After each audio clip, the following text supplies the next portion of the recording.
ದೇವರಾಗಿರುವ ಯೇಸುಕ್ರಿಸ್ತನ ನಾಮದಲ್ಲಿ ಮತ್ತೊಮ್ಮೆ ಈ ಸಂಚಿಕೆಯ ಮೂಲಕ ನಿಮ್ಮನ್ನು ಸಂಧಿಸುವುದರಲ್ಲಿ ಬಹಳ ಸಂತೋಷ. ನಾವು ಲೋಕಾದ್ಯಂತ ನಡೆಯುತ್ತಿರುವಂಥ ಬಹಳ ಮುಖ್ಯವಾದ ವಿಷಯ ನೋಡುತ್ತಾ ಇದ್ದೇವೆ. ಅನೇಕರಿಗೆ ಈ ವಾರ್ ಒಂದು ಬಹಳ ಮುಖ್ಯವಾದ ಒಂದು ಮುಖ್ಯ ಸುದ್ದಿಯಾಗಿ ಹೈಲೈಟ್ ಆಗಿ ಮಾರ್ಪಡುತ್ತಾ ಇದೆ. ಆದರೆ ಇದರ ಕುರಿತಾಗಿ ನಾವೀಗಾಗಲೇ 10 ವರ್ಷಗಳಿಂದ ಹೇಳುತ್ತಾ ಬರುತ್ತಿದ್ದೇವೆ. ಈ ವಾರ್ ಹೇಗೆ ಅಪ್ರೋಚ್ ಆಗುತ್ತದೆ, ಯಾರು ಜಾಯಿನ್ ಆಗುತ್ತಾರೆ, ಹೇಗೆ ನಡೆಯುತ್ತದೆ ಎಂಬುದಾಗಿ HKL 38-39ನೇ ಅಧ್ಯಾಯದಿಂದ ಹೇಳುತ್ತಾ ಬರುತ್ತಿದ್ದೇವೆ. ನಮ್ಮ ಸಂದೇಶ ಕೇಳುವಂಥವರು ಅಥವಾ ಸತ್ಯವೇದವನ್ನು ಚೆನ್ನಾಗಿ ಓದುವಂಥವರು ಖಂಡಿತವಾಗಿ ನಾವು ಇದಕ್ಕೆ ಸಿದ್ಧರಾಗಿರುತ್ತೇವೆ ಅಥವಾ ಈ ವಿಷಯವನ್ನು ನಾವು ಮುಂಚಿತವಾಗಿ ಅರಿತಿರುತ್ತೇವೆ. ಯೇಸು ಇದರ ನಡುವೆ ಯಾವ ಕಾರ್ಯ ಹೇಳಿದರು ಎಂಬುದಾಗಿ ಕೂಡ ನೋಡುತ್ತಾ ಇದ್ದೇವೆ. ಬನ್ನಿ ಈ ಸಂಚಿಕೆಯಲ್ಲಿ ಈ ವಾರದಲ್ಲಿ ನಡೆದಂತಹ ಸಂಭವ, ಇದರೊಂದಿಗೆ ನಡೆಯುವಂತಹ ಸಂಭವವನ್ನು ನೋಡೋಣ. ಮೊದಲನೆಯದಾಗಿ ವಾರ್ ಕುರಿತಾಗಿ. ಈ ವಾರ್ ಮುಂದಿನ ಹಂತವನ್ನು ತಲುಪಿದೆ ಎಂಬುದಾಗಿ ನಾವು ನೋಡುತ್ತಿದ್ದೇವೆ. ಅಂದರೆ ಈ ಸ್ಟ್ರೈಟ್ ಆಫ್ ಹಾರ್ಮಸ್ ಎಂಬುದಾಗಿ ಹೇಳುವಂತಹ ಆ ಪ್ರಾಂತ್ಯವನ್ನು ಅವರು ಮುಚ್ಚಿರುವುದರಿಂದ, ಆ ಮಾರ್ಗದಿಂದ ಬರಬೇಕಾದಂತಹ ಹಡಗುಗಳು ಬರದೇ ಇರುವುದರಿಂದ ಕಚ್ಚಾ ತೈಲಕ್ಕೆ ಲೋಕಾದ್ಯಂತ ದೊಡ್ಡ ಸಮಸ್ಯೆಯಾಗಿ ಮಾರ್ಪಟ್ಟಿದೆ. ಅದರಲ್ಲಿ ಅನೇಕ ದೇಶಗಳು, ವಿಯೆಟ್ನಾಂ ಅಂತಹ ದೇಶಗಳು ಲಾಕ್ಡೌನ್ ಮಾಡಿದೆ. ಈಗ ಅನೇಕ ದೇಶಗಳಲ್ಲಿ ಫ್ಯೂಯಲ್ ಅನ್ನು ರೇಷನ್ ಆಗಿ ಕೊಡುತ್ತಾ ಇದ್ದಾರೆ. ಅಂದ್ರೆ ಒಂದು ದಿನಕ್ಕೆ ಇಷ್ಟೇ ಪೆಟ್ರೋಲ್ ತೆಗೆದುಕೊಳ್ಳಬೇಕೆಂಬುದಾಗಿ ಬಾಂಗ್ಲಾದೇಶ ಅಂತಹ ದೇಶದಲ್ಲಿ ಇಂಡಿಯಾ ಕೂಡ ಅವರಿಗೆ ಸಹಾಯ ಮಾಡುತ್ತಾ ಇದ್ದಾರೆ ಎಂಬುದಾಗಿ ನೋಡುತ್ತೇವೆ. ಅನೇಕ ದೇಶಗಳಲ್ಲಿ ಪೆಟ್ರೋಲ್ ಬೆಲೆ ಏರಿ ಹೋಯಿತು ಎಂಬುದಾಗಿ ಅದನ್ನು ಕೂಡ ನೋಡುತ್ತೇವೆ. ಕೆಲವು ದೇಶಗಳಲ್ಲಿ ಇಂಧನ ಸಿಗುತ್ತಾ ಇಲ್ಲ ಎಂಬುದಾಗಿ ನೋಡುತ್ತಿದ್ದೇವೆ. ಈ ಯುದ್ಧದ ನಿಮಿತ್ತದಿಂದ ದೊಡ್ಡ ಪರಿಣಾಮ ಬೀರುತ್ತಿದೆ. ಈ ಯುದ್ಧವು ಯುದ್ಧವಾಗಿ ಮಾತ್ರ ಇರುವುದಿಲ್ಲ, ಇದರೊಂದಿಗೆ ಬರಗಾಲವೂ ಕೂಡ ಬರುತ್ತದೆ ಎಂಬುದಾಗಿ ಪ್ರಕಟಣೆಯ ಪುಸ್ತಕ 6ನೇ ಅಧ್ಯಾಯದಲ್ಲಿ ನಾವು ನೋಡುತ್ತೇವೆ. ಈಗ ಬರಗಾಲ ಬರುವಂತ ಹಂತಕ್ಕೆ ಹೋಗಿದೆ. ಎಲ್ಲ ವಸ್ತುಗಳ ಬೆಲೆ ಏರಿದೆ. ಇನ್ನು ಮುಂದೆ ಎಲ್ಲಾ ವಸ್ತುಗಳ ಬೆಲೆ ಜಾಸ್ತಿ ಆಗುತ್ತದೆ. ಯುದ್ಧವು ಹಾಗೆ ಮುಂದುವರಿಯುವಾಗ ಎಲ್ಲಾ ವಸ್ತುಗಳ ಬೆಲೆ ಏರುತ್ತದೆ. ಇದು ಬರಗಾಲ ಎನ್ನುವಂತ ಹಂತಕ್ಕೆ ತಲುಪುತ್ತದೆ. ಎಲ್ಲಾ ವಿಧವಾದ ಬರಗಾಲವೂ ಬರುತ್ತದೆ. ಸಮೀಪದಲ್ಲಿ ಇಸ್ರಾಯೇಲ್ ಅವರು ಲೆಬನಾನಿನಲ್ಲಿ ಒಂದು ಗುಂಡನ್ನು ಹಾರಿಸಿದರು, ವೈಟ್ ಫಾಸ್ಫರಸ್. ಅಲ್ಲಿ ಗಮನಿಸುವುದಾದರೆ ಗಾಳಿಗೆ ಬರಗಾಲ ಬಂದಿದೆ. ಅಂದರೆ ಅವರಿಗೆ ಒಳ್ಳೆಯ ಗಾಳಿ ಸಿಗುವುದಿಲ್ಲ. ಅಲ್ಲಿ ದೊಡ್ಡ ಪರಿಣಾಮ ಉಂಟು ಮಾಡುತ್ತದೆ. ಅದೇ ವೈಟ್ ಫಾಸ್ಫರಸ್ ಏನು ಮಾಡುತ್ತದೆ ಎಂಬುದಾಗಿ ನೋಡುವುದಾದರೆ ಅವರ ಶರೀರದಲ್ಲಿ ದೊಡ್ಡ ಬಾಧೆಯನ್ನು, ನಿರ್ದಿಷ್ಟವಾಗಿ ಆ ಶರೀರವು ಬಾಧಿಸಲ್ಪಡುತ್ತದೆ. ಚರ್ಮವೆಲ್ಲವೂ ಕೂಡ ಅಧಿಕವಾಗಿ ಬಾಧಿಸಲ್ಪಡುತ್ತದೆ. ಇದನ್ನು ಜಕರಿಯ 12:14 ಹೇಳಿದ ಪ್ರಕಾರ ನಿಂತ ಹಾಗೆಯೇ ಅವರ ಮಾಂಸ ಕೊಳೆತು ಹೋಗುವುದೆಂಬುದಾಗಿ ಇದೆ. ಆ ಒಂದು ಹಂತಕ್ಕೆ ತಲುಪಿದೆ ಈಗ. ಸೊ ಇದರೊಂದಿಗೆ ನೀವು ಇರಾನ್ನಲ್ಲಿ ನೋಡುವುದಾದರೆ ಆ ಗುಂಡನ್ನು ಆಯಿಲ್ ರಿಫೈನರಿಯ ಮೇಲೆ ಹಾಕಿದ್ದರಿಂದ ಆಕಾಶವೆಲ್ಲವೂ ಕೂಡ ಕಪ್ಪು ಮೋಡವಾಗಿ ಮಾರ್ಪಟ್ಟು ಈಗ ಅದರ ನಿಮಿತ್ತವಾಗಿ ಅಲ್ಲಿ ಆಸಿಡ್ ರೈನ್ ಬೀಳುತ್ತದೆ ಎಂಬುದಾಗಿ ಹೇಳುತ್ತಿದ್ದಾರೆ. ಜನರು ಆಚೆ ಬರಬಾರದು ಎಂಬುದಾಗಿ ವಿಶ್ವಸಂಸ್ಥೆ ಎಚ್ಚರಿಸಿದೆ. ನೆಕ್ಸ್ಟ್ ಮಳೆ ಬರುತ್ತದೆ, ಅದು ಆಸಿಡ್ ರೈನ್ ಆಗಿರುತ್ತದೆ, ಬಹಳ ಘೋರವಾಗಿರುತ್ತದೆ. ನಾವು ಸತ್ಯವೇದದಲ್ಲಿ ಓದುತ್ತೇವೆ, ರಕ್ತದಲ್ಲಿ ಕಲಸಿದ ಆನೆಕಲ್ಲಿನ ಮಳೆಯು ಬೆಂಕಿಯು ಭೂಮಿಗೆ ಸುರಿಸಲ್ಪಟ್ಟವು ಎಂಬುದಾಗಿ ಅಲ್ಲಿ ಇರುತ್ತದೆ. ಆಕಾಶದಿಂದ ಆನೆಕಲ್ಲಿನ ಮಳೆಯು ಬೆಂಕಿಯು ಭೂಮಿಗೆ ಸುರಿಸಲ್ಪಡುತ್ತದೆ ಎಂಬುದಾಗಿ ನೋಡಿದ್ದೇವೆ. ಇದು ಅದರೊಂದಿಗೆ ಬೀಳುವಂತ ಆಸಿಡ್ ರೈನ್. ಇದಿನ್ನೂ ಹಾಗೆ ಮುಂದುವರಿಯುತ್ತಾ ನ್ಯೂಕ್ಲಿಯರ್ ಅನ್ನು ಅವರು ಇನ್ನೂ ಯೂಸ್ ಮಾಡಿಲ್ಲ. ಅವರು ಆಯಿಲ್ ರಿಫೈನರಿಯನ್ನು ತಾಕಿದ್ದಾರೆ. ಇಂತಹ ಪರಿಣಾಮ ಉಂಟಾಗಿದೆ. ಚೆನ್ನಾಗಿ ಗಮನಿಸಿರಿ, ದೊಡ್ಡ ಮಟ್ಟಿಗೆ ಜನರನ್ನು ಬಾಧಿಸುವಂತಹ ಸಂಭವಗಳು ಸ್ವಲ್ಪ ಸ್ವಲ್ಪವಾಗಿ ಎಸ್ಟಾಬ್ಲಿಷ್ ಆಗುತ್ತಿದೆ. ನಾವೀಗಾಗಲೇ ಹೇಳಿದ್ದೇವೆ, ಪ್ರಕಟಣೆ 6:8ರಲ್ಲಿ ಬಹುತೇಕವಾಗಿ ಜನರು ಮೊದಲನೇ ಮಹಾಯುದ್ಧ ಹಾಗೂ 2ನೇ ಮಹಾಯುದ್ಧಕ್ಕಿಂತ ಬಹಳ ದೊಡ್ಡ ಪರಿಣಾಮ 3ನೇ ಮಹಾಯುದ್ಧದಲ್ಲಿ ಉಂಟಾಗುತ್ತದೆ ಎಂಬುದಾಗಿ. ಅದರ ಆರಂಭ ಹಂತವನ್ನು ನಮ್ಮ ಕಣ್ಮುಂದೆ ಈಗ ನಾವು ಸ್ಪಷ್ಟವಾಗಿ ಕಾಣಬಹುದು. ನಾವು ಒಂದೊಂದು ಸಂಚಿಕೆಯಲ್ಲೂ ಒಂದೊಂದು ಸಂದೇಶದಲ್ಲೂ ಬಹಳ ಮುಖ್ಯವಾದ ಒಂದು ದೇಶದಲ್ಲಿ ಜಾಯಿನ್ ಆಗಬೇಕೆಂಬುದಾಗಿ ಹೇಳುತ್ತಾ ಇದ್ವಿ. ಅದರ ಕುರಿತಾಗಿ ನಾವು ಮುಂದೆ ನೋಡೋಣ. ನಾವು ಎಕ್ಸ್ಪೆಕ್ಟ್ ಮಾಡಿದ ಹಾಗೆ ರಷ್ಯಾ ಒಳಗೆ ಬಂದಿದೆ. ಸೈನ್ಯದ ಸಹಾಯವನ್ನು ಇರಾನ್ಗೆ ಮಾಡುತ್ತೇವೆ ಎಂಬುದಾಗಿ ಅನೌನ್ಸ್ ಮಾಡಿದ್ದಾರೆ. 10,000 ಟ್ರೂಪ್ಸ್ ಅಲ್ಲಿ ಇರುವುದಾಗಿ ಹೇಳಲ್ಪಡುತ್ತಿದೆ. ಅಷ್ಟು ಮಾತ್ರವಲ್ಲದೆ ಉಕ್ರೇನಿನ ಪ್ರೆಸಿಡೆಂಟ್ ಝೆಲೆನ್ಸ್ಕಿ ಹೇಳಿದ್ದಾರೆ, ರಷ್ಯಾ ಇದರಲ್ಲಿದೆ. ಈಗಾಗಲೇ ಅವರು ಇಂಟೆಲಿಜೆನ್ಸ್ ಅಲ್ಲೂ, ಅಂದ್ರೆ ಗುಪ್ತಚರ ಇಲಾಖೆಯಲ್ಲೂ, ಅಷ್ಟು ಮಾತ್ರವಲ್ಲದೆ ಡ್ರೋನ್ಸ್ ವಿಷಯದಲ್ಲೂ ರಷ್ಯಾ ಇರಾನ್ಗೆ ಸಪೋರ್ಟ್ ಮಾಡುತ್ತಾ ಇದೆ ಎಂದು ಹೇಳಿದ್ದಾರೆ. ಬಹಿರಂಗವಾಗಿ ಅವರು ಇನ್ನೂ ಮಾಡಿಲ್ಲ ಎಂಬುದಾಗಿ, ಆದರೆ ಈಗ ಬಹಿರಂಗವಾಗಿ ಅವರು ಹೇಳುವುದಕ್ಕೆ ಆರಂಭಿಸಿದ್ದಾರೆ. ಅಂದರೆ ಅವರ ದೇಶದಲ್ಲಿರುವಂತಹ ಪ್ರಧಾನಿಗಳು ಮತ್ತು ಉಪಾಧ್ಯಕ್ಷರು ಏನು ಹೇಳುತ್ತಾ ಇದ್ದಾರೆ ಅಂದರೆ, ನಾವು ಅವರಿಗೆ ಸಹಾಯ ಮಾಡುತ್ತೇವೆ, ಎಲ್ಲಾ ವಿಧದಲ್ಲೂ ಕೂಡ ಸಹಾಯ ಮಾಡುತ್ತೇವೆ. ರಷ್ಯಾದ ಅಫಿಷಿಯಲ್ ಅನೌನ್ಸ್ಮೆಂಟ್ ಏನಂದ್ರೆ, ಯಾವ ವಿಧದಲ್ಲಿ ಇರಾನ್ಗೆ ಸಹಾಯ ಮಾಡುವುದಕ್ಕಾಗುತ್ತದೋ USA ಇಸ್ರೇಲ್ಗೆ ಎದುರಾಗಿ ನಾವು ಮಾಡುತ್ತೇವೆ ಎಂಬುದಾಗಿ ಹೇಳಿದ್ದಾರೆ. ಈಗ ಇದು ಹಾಗೆ ಇನ್ನೊಂದು ಪ್ರಮಾಣಕ್ಕೆ ಹೋಗುತ್ತಾ ಇದೆ. ರಷ್ಯಾ ಕೇಂದ್ರವಾಗಿ ಹೋಗುವಷ್ಟರ ಮಟ್ಟಿಗೆ ಇದು ಹೋಗುತ್ತಾ ಇದೆ. ಈ ಕಡೆ ಫ್ರಾನ್ಸ್ನವರು ಇರಾನ್ಗೆ ವಿರುದ್ಧವಾಗಿ ತೀರ್ಮಾನವನ್ನು ತೆಗೆದುಕೊಳ್ಳುವುದಕ್ಕೆ ಆರಂಭಿಸಿದ್ದಾರೆ. ಅವರು ಯುದ್ಧದಲ್ಲಿ ಜಾಯಿನ್ ಮಾಡುವುದಕ್ಕೆ ಆರಂಭಿಸಿದ್ದಾರೆ. ಹಾಗೆ ಮಿಡಿಲ್ ಈಸ್ಟ್ ವರ್ಸಸ್ ಈಸ್ಟ್ ಎಂಬುದಾಗಿ ಮಾರ್ಪಡುತ್ತಾ ಇದೆ. ಥರ್ಡ್ ವರ್ಲ್ಡ್ ವಾರ್ ಸ್ವಲ್ಪ ಸ್ವಲ್ಪವಾಗಿ ನಮ್ಮ ಕಣ್ಮುಂದೆ ರೂಪುಗೊಳ್ಳುತ್ತಾ ಇರುವಂತದನ್ನು ನೋಡುತ್ತಿದ್ದೇವೆ. ರಷ್ಯಾ ನಾಯಕತ್ವದಲ್ಲಿ ಒಂದು ದೊಡ್ಡ ಮಟ್ಟಿಗೆ ವಿರೋಧತ್ವವನ್ನು ಅಥವಾ ಒಂದು ಯುದ್ಧವನ್ನು ಅವರು ಈ US ಇಸ್ರೇಲ್ ಅಲಯನ್ಸ್ಗೆ ವಿರುದ್ಧವಾಗಿ ನಡೆಸುವುದಕ್ಕೆ ಅನೇಕ ಅವಕಾಶಗಳಿದೆ. ವಿಶ್ವಸಂಸ್ಥೆ ಎನ್ನುವಂಥದ್ದು ಸತ್ತು ಹೋಗಿದೆ.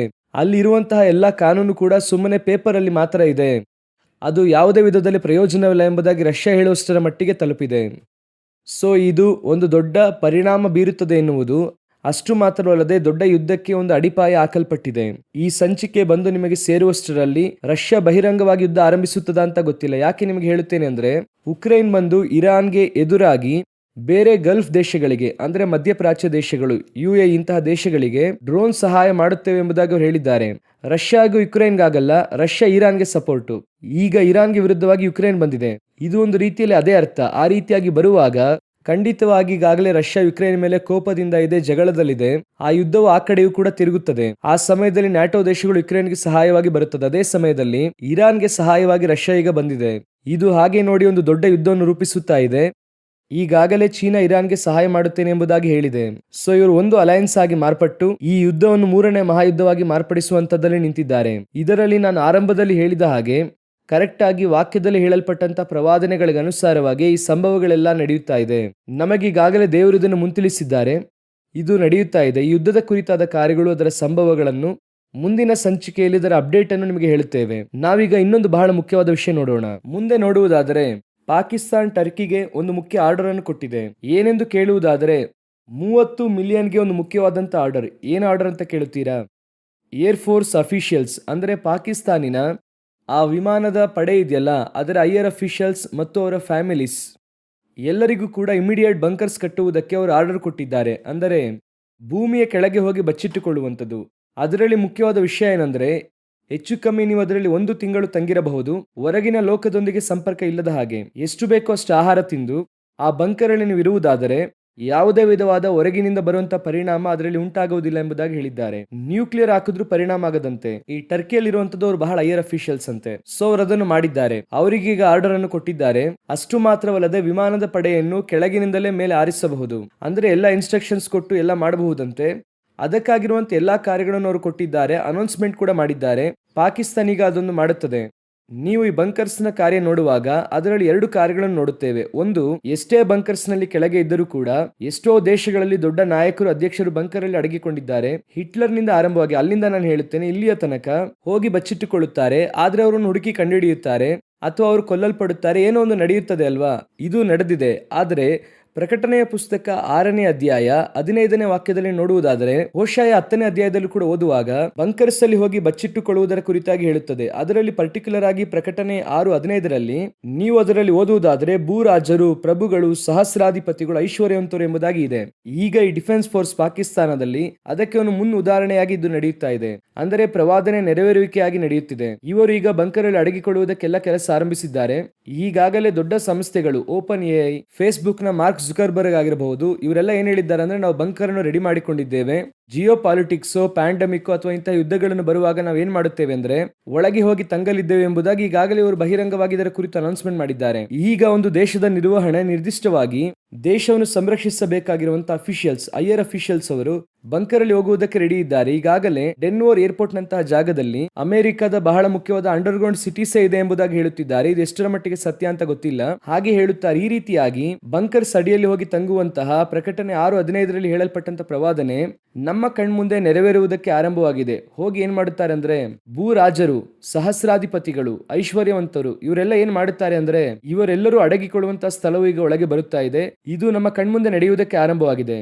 ಇದು ಪ್ರಕಟಣೆ 6ನೇ ಅಧ್ಯಾಯದಲ್ಲಿ ನಡೆಯಬೇಕಾಗಿರುವುದಲ್ವಾ? ಈಗಾಗಲೇ ನಾವು ನೋಡುತ್ತಾ ಇದ್ದೇವೆ. 6ನೇ ಅಧ್ಯಾಯ 8ನೇ ವಾಕ್ಯದಲ್ಲಿರುವಂತಹ ಸಂಭವ ಈಗ ನಮ್ಮ ಕಣ್ಮುಂದೆ ನಡೆಯುತ್ತಾ ಇದೆ. 15ನೇ ವಾಕ್ಯದಲ್ಲಿರುವಂತಹ ಪ್ರವಾದನೆ ಇದು ಕೂಡ ನಮ್ಮ ಕಣ್ಮುಂದೆ ಈಗ ನಡೆಯುತ್ತಾ ಇದೆ. ಬೈಬಲ್ ನಲ್ಲಿ ಹೇಳಲ್ಪಟ್ಟಿರುವಂತ ಎಲ್ಲವೂ ಕೂಡ ಅಕ್ಷರಕ್ಕೆ ಅಕ್ಷರ 100ಕ್ಕೆ 100ರಷ್ಟು ನಮ್ಮ ಕಣ್ಮುಂದೆ ಈಗ ನೆರವೇರುವುದನ್ನು ನಾವು ನೋಡುತ್ತಾ ಇದ್ದೇವೆ. 2000 ವರ್ಷಗಳಾದ ನಂತರ ದೇವರು ಹೇಳಿರುವುದು ನೆರವೇರುತ್ತಾ ಇದೆ. ಇನ್ನೊಂದು ಕಾರ್ಯವನ್ನು ನೋಡಿ ನಾವು ಈ ಸಂಚಿಕೆಯನ್ನು ಮುಗಿಸೋಣ. ಆಶ್ಚರ್ಯಕರವಾಗಿ ಯುರೋಪ್ ಯೂನಿಯನ್ ಒಂದಿಗೆ ಹೋಗಿ ಸೇರಿಕೊಳ್ಳುವುದಕ್ಕೆ ಒಂದು ಅವಕಾಶವನ್ನು ಯುರೋಪ್ ಯೂನಿಯನ್ ಇಂದ ಆಚೆ ಇರುವಂತಹ ಒಂದು ದೇಶ ಅನೌನ್ಸ್ ಮಾಡಿದೆ. ಸಾಮಾನ್ಯವಾಗಿ ಯುರೋಪ್ ಯೂನಿಯನ್ ನೆಕ್ಸ್ಟ್ ಬರುವಂತ ಶಕ್ತಿಶಾಲಿ ರಾಷ್ಟ್ರ ಎಂಬುದಾಗಿ ನಾವು ನೋಡುತ್ತಾ ಇದ್ದೇವೆ. ಅವರು ಕೂಡ ಆ ಒಂದು ಕೆಲಸವನ್ನೇ ಮಾಡುತ್ತಾ ಇದ್ದಾರೆ. ಸೊ ನೆಕ್ಸ್ಟ್ ಯೂರೋ ಕರೆನ್ಸಿ ಎಲ್ಲಾ ಕಡೆ ಬಹಳ ಮುಖ್ಯವಾದ ಕರೆನ್ಸಿಯಾಗಿ ಯುರೋಪ್ ಯೂನಿಯನ್ ನ ಮಿಲಿಟರಿ ಬರುವಂತ ದಿನಗಳಲ್ಲಿ ಬಹಳ ಪವರ್ಫುಲ್ ಮಿಲಿಟರಿ ಆಗಿರುತ್ತದೆ ಎಂಬುದಾಗಿ ನಮಗೆ ಅರ್ಥವಾಗುತ್ತಿದೆ. ಆದರೆ ಯುರೋಪ್ ಯೂನಿಯನ್ ನಲ್ಲಿ ಯಾವಾಗಲೂ ಯುರೋಪ್ ದೇಶಗಳು ಸೇರಿದಾಗಲೇ ಅದನ್ನು ಯುರೋಪ್ ಯೂನಿಯನ್ ಎಂಬುದಾಗಿ ಹೇಳುತ್ತಾರೆ. ಇವರಿಗೆ ಈಗಾಗಲೇ ಅನೇಕ ಹೆಸರುಗಳಿದೆ. ಅಂದ್ರೆ ವೆಸ್ಟರ್ನ್ ಯುರೋಪಿಯನ್ ಯೂನಿಯನ್ ಎಂಬುದಾಗಿ ಇದೆ, ಆಮೇಲೆ ದ ಯುರೋಪಿಯನ್ ಎಕನಾಮಿಕ್ ಕಮ್ಯುನಿಟಿ ಎಂಬುದಾಗಿ ಇದೆ, ಈಗ ಯುರೋಪ್ ಯೂನಿಯನ್ ಎಂಬುದಾಗಿ ಇದೆ. ಈಗ ಬಹಳ ಮುಖ್ಯವಾದ ವಿಷಯ ಏನಂದ್ರೆ ಯುರೋಪ್ಗೆ ಹೊರಗೆ ಇರುವಂತ ದೇಶ ಕೆನಡಾ ಏನ್ ಮಾಡಿದೆ ಅಂದ್ರೆ ಯುರೋಪ್ ಯೂನಿಯನ್ ಒಂದಿಗೆ ಸೇರುವುದಕ್ಕೆ ಆಲೋಚನೆ ಮಾಡಿದ್ದಾರೆ ಎಂಬುದಾಗಿ ನೋಡುತ್ತೇವೆ. ಇದಕ್ಕೆ ಕೆನಡಾದ ಜನರು ಕೂಡ ವಿರೋಧತ್ವ ವ್ಯಕ್ತಪಡಿಸಿಲ್ಲ, ಕೆಲವರು ಮಾತ್ರ ಅದನ್ನು ವಿರೋಧಿಸುತ್ತಿದ್ದಾರೆ ಎಂಬುದಾಗಿ ಹೇಳಲಾಗುತ್ತಿದೆ. ಅವರೇನು ಹೇಳುತ್ತಿದ್ದಾರೆ ಅಂದ್ರೆ ಕೆನಡಾ, ಆಸ್ಟ್ರೇಲಿಯಾ, ನ್ಯೂಜಿಲೆಂಡ್ ಇವೆಲ್ಲವೂ ಕೂಡ ಸೇರಿ ಒಂದು ಒಕ್ಕೂಟವನ್ನು ನಾವು ಮಾಡೋಣ, ಅವರು ಅಮೆರಿಕವನ್ನು ಎದುರಿಸುತ್ತಾರೆ ಅಥವಾ ಅಮೆರಿಕವನ್ನು ನಂಬುವುದಕ್ಕೆ ಸಿದ್ಧರಿಲ್ಲ. ಇದನ್ನು ಇನ್ನೊಂದು ಆಂಗಲ್ ಅಲ್ಲಿ ಹೇಳುತ್ತೇನೆ. ಅಮೆರಿಕ ಎನ್ನುವಂತ ಶಕ್ತಿಶಾಲಿ ರಾಷ್ಟ್ರ ಬೀಳುತ್ತದೆ. ಒಂದು ಕಾಲದಲ್ಲಿ ಅಮೆರಿಕವನ್ನು ಹೊಗಳುತ್ತಿದ್ದರು. ಈಗ ಎಲ್ಲ ಮಾರ್ಪಟ್ಟು ಅಮೆರಿಕಾಗೆ ಬದಲಾಗಿ ಇನ್ನೊಂದು ಬರಬೇಕೆಂದು ಎದುರು ನೋಡುತ್ತಿದ್ದಾರೆ. ಸೊ ಯುರೋಪ್ಗೆ ಹೊರಗೆ ಇರುವಂತಹ ಒಂದು ದೇಶ ಯುರೋಪ್ನೊಳಗೆ ಸೇರುತ್ತಾ ಇದೆ. ಈಗ ಯೋಚನೆ ಮಾಡಿ ನೋಡಿ, ಲೋಕಾದ್ಯಂತ ಯುರೋಪ್ ಯೂನಿಯನ್ ಆಡಳಿತ ಬರಬೇಕು. ಆಕ್ಚುಲ್ ಆಗಿ ಅವರೇ ಬರಬೇಕು. ಹೇಗೆ, ಎಲ್ಲಿದೆ ಎಂಬುದಾಗಿ ಕೇಳುವುದಾದರೆ ಪ್ರಕಟಣೆಯ ಪುಸ್ತಕ 13ನೇ ಅಧ್ಯಾಯದಲ್ಲಿ ಇವರ ಆಡಳಿತ ಲೋಕಾದ್ಯಂತ ಬರುತ್ತದೆ. 5ನೇ ವಾಕ್ಯ ಹಾಗೂ 7ನೇ ವಾಕ್ಯದಲ್ಲಿ ನೋಡುತ್ತೇವೆ, ಬಡಾಯಿ ಮಾತುಗಳನ್ನು ಆಡುವ ಬಾಯಿ ಕೊಡಲ್ಪಟ್ಟಿತ್ತು, 42 ತಿಂಗಳ ಪರ್ಯಂತರ ಯುದ್ಧ ನಡೆಸುವ ಅಧಿಕಾರ ಕೊಡಲ್ಪಟ್ಟಿತ್ತು. ಅದು ಭೂಮಿಯಲ್ಲಿರುವಂತಹ ಎಲ್ಲರನ್ನೂ ಕೂಡ ಆಳ್ವಿಕೆ ಮಾಡುವ ರೀತಿಯಲ್ಲಿ. 7ನೇ ವಾಕ್ಯದಲ್ಲಿದೆ, ಇದಲ್ಲದೆ ದೇವಜನರ ಮೇಲೆ ಯುದ್ಧ ಮಾಡಿ ಅವರನ್ನು ಜಯಿಸುವುದಕ್ಕೆ ಅದಕ್ಕೆ ಅಧಿಕಾರ ಕೊಡಲ್ಪಟ್ಟಿತು. ಟೋಟಲ್ ಭೂಮಿ ಕೂಡ ಅದರ ಕಂಟ್ರೋಲ್ನಲ್ಲಿ ಒಂದು 7 ಇಯರ್ಸ್ ಬರುವುದಕ್ಕೆ ಅವಕಾಶ ಇದೆ. ಈಗ ಅದರ ನೆಕ್ಸ್ಟ್ ನೋಡುವುದಾದರೆ ಯುರೋಪ್ ಯೂನಿಯನ್ ದಾಟಿ ನನ್ನ ಲೆಕ್ಕಾಚಾರ ಏನಂದರೆ, ಈಗಾಗಲೇ ಅವರು ಅನೇಕ ದೇಶಗಳೊಂದಿಗೆ ಒಪ್ಪಂದ ಮಾಡಿಕೊಂಡಿದ್ದಾರೆ. ಆ ಒಪ್ಪಂದಕ್ಕನುಸಾರವಾಗಿ ಇವರಿಗೆ ವಿಧೇಯರಾಗುತ್ತಾರೆ ಅಥವಾ ಇವರು ಹೇಳುವುದನ್ನೇ ಮಾಡುತ್ತಾರೆ. ಹೇಗೆ ಅಮೆರಿಕ ದೇಶವನ್ನು ನೋಡುವುದಾದರೆ ಕೆಲವು ದೇಶಗಳಿಗೆ ಅವರು ನಾನು ಹೇಳುವುದನ್ನೇ ಮಾರಬೇಕು, ನಾನು ಹೇಳುವುದನ್ನೇ ಕೊಂಡುಕೊಳ್ಳಬೇಕೆಂಬುದಾಗಿ ಸಂಬಂಧವೇ ಇಲ್ಲದಿರುವಂತಹ ದೇಶದ ಅಧಿಕಾರವನ್ನು ಕೈಯಲ್ಲಿ ಇಟ್ಕೊಂಡಿದೆ ಅಲ್ವಾ. ಆ ರೀತಿ ಇವರು ಲೋಕವನ್ನೇ ತಮ್ಮ ಕಂಟ್ರೋಲಲ್ಲಿ ತರುತ್ತಾರೆ. ಅದಕ್ಕೆ ಒಂದು ಗುರುತಾಗಿ ಕೆನಡಾ ದೇಶ ಈಗ ಇದೆ. ಒಂದು ಕಾಲಘಟ್ಟದಲ್ಲಿ ಬೇರೆ ದೇಶಗಳು ಕೂಡ ಇವರು ಕಂಟ್ರೋಲಲ್ಲಿ ಬರುತ್ತಾರೆ ಎಂಬುದಾಗಿ ಇದು ಅದಕ್ಕೆ ಒಂದು ಗುರುತಾಗಿ ಇದೆ.